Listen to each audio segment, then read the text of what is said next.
receivers or interior O linemen or tackles. So, as Okay. long as you have those, you can kind of stay in that back half of the third round. I mean, you're going to have your choice at some guys that can impact you this season. And then, looking into the future, right? I think football fans in general, I know Packer fans, obviously last year was the best example of it. It's the general manager's job to not look at next year, but the year after that, and the year after that, and the year after that. So obviously last year when Jordan Love's name got called, we were all like, what? We were one player away. What are you doing? But obviously, right, we're going to need a quarterback probably next year or the year after that. And, to kind of wrap my theory up in a bow, I think defense is the way we go again, right? I know we have a history of going defense over offense under the Aaron Rodgers tenure here.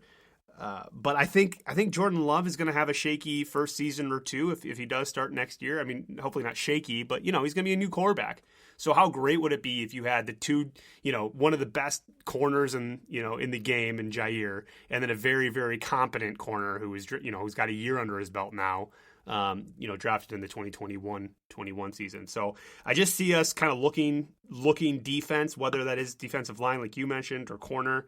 I think we like our interior linebackers. I think you're right. They're probably a half a step behind most other teams. But I mean, Kamal Martin, that second half of the year, I just felt like took 3 huge steps forward. And it was just kind of fun to hear his name called more often, because I just feel like we haven't had that presence in a while. So I think we're going defense overall, and you think we're going one more time O-line?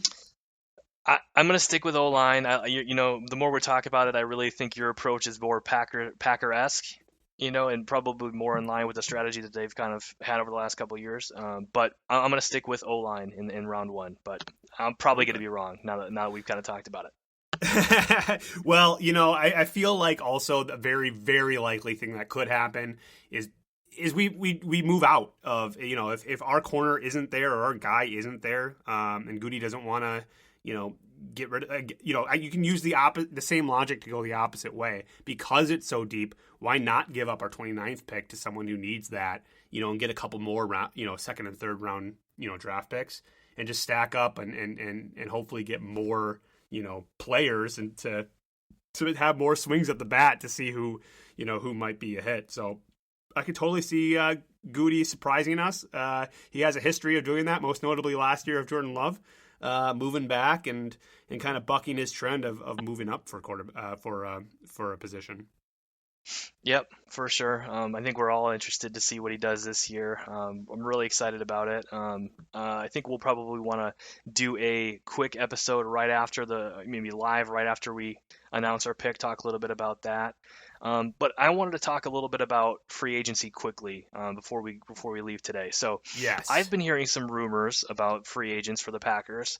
There's only 4 days left until the draft. I don't know that it's likely the Packers are going to sign anybody before that. I feel like typically they like to, in the last couple of years, they've signed people and then they've kind of adjusted their draft based on the needs that they've covered. But this year seems a little bit different. We've signed a bunch of guys that were on the roster last year, so we re-signed our free agents, but we haven't really signed anybody from other teams yet. I've heard a couple. I've heard Cordero Patterson, who, I don't know that he would be somebody we really need. I mean, he's kind of a return specialist. I think we have that right now in Swerve and Irvin. And the other one that's a little bit more interesting is Richard Sherman. Oh, So yeah. I don't know. Again, like you say, I don't know if we can't get our guy at cornerback, in the first couple rounds, maybe at that point they're like, all right, well, we've always had the opportunity to sign Richard Sherman in our back pocket. Maybe they explore that if we can't get, a strong corner in the draft. So I don't know what are your thoughts on him there. I don't know if you've heard about any other potential free agents, but those are kind of the two that I've been hearing and are interesting to me. And I almost feel like we should do a whole episode on free agency, and I guess it's all old news now, so who wants to listen to it? But I don't think we do anything until the draft happens, right? Like you just said, if we don't get our guy, maybe we start exploring that from from the Richard Sherman perspective. Um, I'm gonna go with history here and say we're not gonna get a big name. We're going to, kind of do some boring additions after the draft and develop our guys within. I would love to see someone. I think Richard Sherman. I guess how would you feel about Richard Sherman being here? I mean, it's a name for sure, but do you think it'll? I mean, does it help us more than 2021? Well, I think if they signed Richard Sherman, it would be a lot like the signing of Tremont Williams at the end of last year. I think if we can get somebody like him, I mean, he would probably be corner number two, at the worst corner number three. But if we could get a guy like that, I think, and we drafted a corner in the draft, would be ideal. I don't know that he's as a replacement for a strong candidate at the position in the draft, but if we can get somebody like him to come on board, work in tandem with Jair Alexander, Kevin King, and Shannon Sullivan, and be able to kind of show or mentor Jair and then the other young corners if we get any more, I think that would be kind of a great sort of fit for the Packers. Now, does Richard Sherman want to come and be the number two or number three? Does he want to be like a player coach? Is he going to kind of be Brett Favre about it and say, "Well, that's not my job. I'm not here to mentor anybody. I'm here to compete and play football." But I don't know. Well, and don't Jair and Richard Sherman both only play one side of the field? Yeah, I think you're probably right. I mean, and I'm sure that could change, but that might be part of it. I mean, if they're both, and I'm just kind of guessing here, but if they're both kind of the right side, of the field, maybe that's one reason why they wouldn't want to do that. But yeah, I don't know. I would be excited, right? I mean, it's kind of like the rumors of J.J. Watt coming here. I didn't really want J.J. Watt to be a Packer because of the capital that it would cost. But I also really wanted J.J. Watt to be here because as a Packer fan, you're like, right. Heck yeah, man. Come on, let's go. Let's do this. But apparently J.J. does not like the playoffs and, stuck to Arizona or something. I don't know. Yep, I'm with you. I mean, there's kind of that give and take. You're getting a big name player who's probably past his prime, but as a homer and a Wisconsin fan, and you love to have a guy like that on your team. And but you're right. I mean, he's been a little bit. I'm not going to say fragile, but he's got a really high injury list at this point, and it probably would have and really costly. It would have capped the Packers, and yeah. I think the Packers are one of the smartest organizations in that we find value where we can, and we don't strap ourselves and handcuff ourselves to players that aren't really going to be worth their contract. Yeah, for sure. Well, there's one more kind of topic of conversation I want to hit on, and to kind of keep it in the theme of this year's draft, I'll say this first. There are two positions that I'm very confident that the Green Bay Packers will not be drafted in the first, 3 or 4 rounds, hopefully. And that's obviously quarterback. I feel like we probably said that last year, though. Yeah. And then number 2, not a chance we're getting a first, second, or third round running back because obviously we re-signed our guy Aaron Jones, and to be honest, I did not see that coming. And the only reason why I'm bringing this up again is because the same thing. As a Packer fan, I'm super pumped.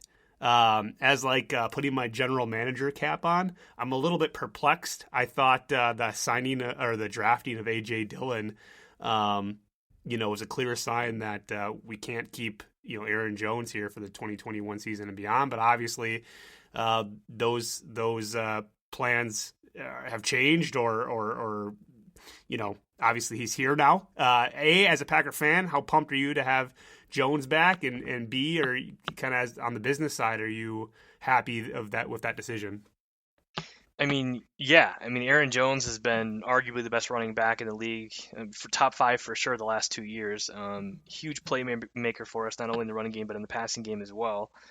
He's dynamic, he's fast, he's quick.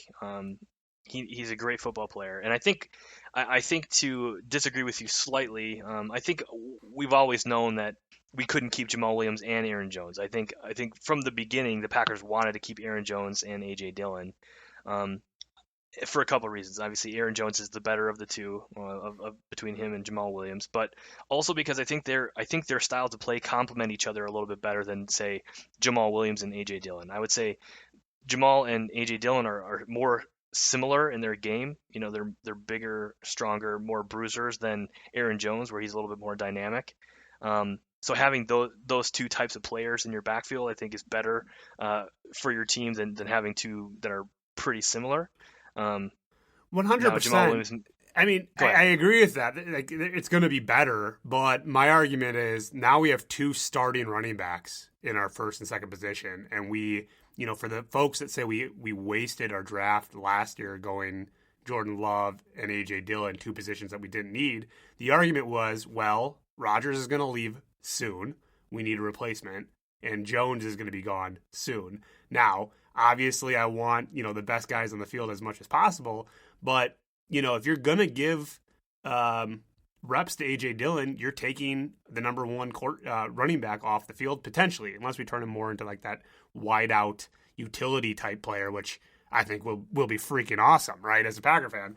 I just, as a game planning long-term, it's just we have two starting running backs now. Just like we're not going to keep Jordan Love and Aaron Rodgers long-term.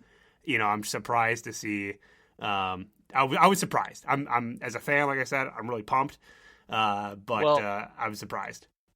Well, I mean, here's the thing. I mean, if you look at how we got beat a couple of years ago with the 49ers in the championship game, and you think about the fact that Matt LaFleur is coming from the Shanahan branch of coaching. I mean, their approach in the running game is committee. I mean, you have to have two or three guys that are pretty good. You know, you can't just have one starting serviceable running back. You need to have a couple of guys in tandem to be able to run the plays that you run. You know what I mean? So it doesn't surprise me that we've got two starting caliber running backs, because we had two starting caliber running backs in Jamal Williams and Aaron Jones the last 3 years. 3 or 4 years. So different. I agree with you. I think that both Jones and Williams developed into, you know, that number one style pick, Jones in particular. But again, right, if you're looking at draft capital and where we need people, you know, now we're kind of doubled up on one position where we would both argue maybe receiver, you know, now in retrospect could be more of a long-term need. But again, I agree with you. I'm just surprised, I guess, just because, you know, we paid someone, right? I mean, that's how cool is that? So for sure. And there's one more point on that is, I mean, let's say, God forbid, Aaron Rodgers leaves us after this season and Jordan Love is our starting quarterback. Don't you want a couple of strong running backs to kind of alleviate the pressure on him, at least in his first year or two? I mean, I think having a couple of, you know, even 3 strong running backs just it can't do anything but help him. You know what I mean? If you can, you know, start the first couple of games, you know, run, pass, just get him into a rhythm. You know, you have options at I don't know. I just feel like that is another reason that is a long-term strategy, because we can't expect Jordan Love to come in year one as a starter and put up 4,500 yards and 110 passer rating. You know what I mean? Yeah. That's the last point I'll make about that. Awesome. Well, hey, I think we got a little off topic on our draft episode, but I'm sure we'll have plenty of talk about here in the coming weeks. Hey guys, thank you. This is exciting. We're kind of doing a season 2 here. Please don't forget to rate us on iTunes, Google Podcasts, and Spotify. Subscribe to us on your favorite podcast service. And Marcus, as always, go Pack Go. Go Pack Go.